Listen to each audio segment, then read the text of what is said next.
एक दिन एक बाबा जी जो थे वो नदी किनारे बैठे हुए थे और बड़ी देर से नदी को घूरे जा रहे थे।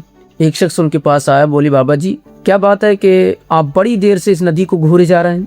बाबा जी ने कहा, बेटा दरअसल मैं इस नदी के उस पार जाना चाहता हूँ और मैं वेट कर रहा हूँ कि नदी का सारा पानी गुजर जाए तो मैं नदी के उस पार चला जाऊँ।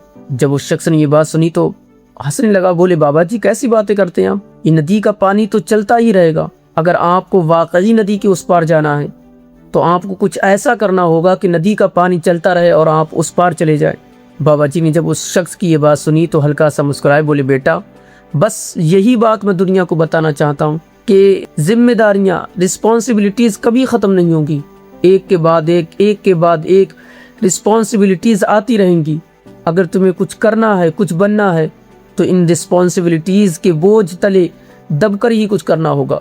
इन जिम्मेदारियों के बोझ को उठाते हुए कुछ बनना होगा, क्योंकि रिस्पॉन्सिबिलिटीज़ कभी ख़त्म नहीं होती। लोग कहते हैं कि बस एक बार सारी जिम्मेदारियां ख़त्म हो जाए, सारी रिस्पॉन्सिबिलिटीज़ पूरी हो जाएं तो मैं नमाज़ पढ़ना शुरू कर दूंगा, अल्लाह के करीब हो जाऊंगा। तो उन लोगों को बता दो कि रिस्पॉन्सिबिलिटीज़ कभी ख़त्म नहीं होती। जैसे जैसे ज़िंदगी बढ़ती जाती है वैसे वैसे हमारी रिस्पॉन्सिबिलिटीज़ भी बढ़ती जाती हैं।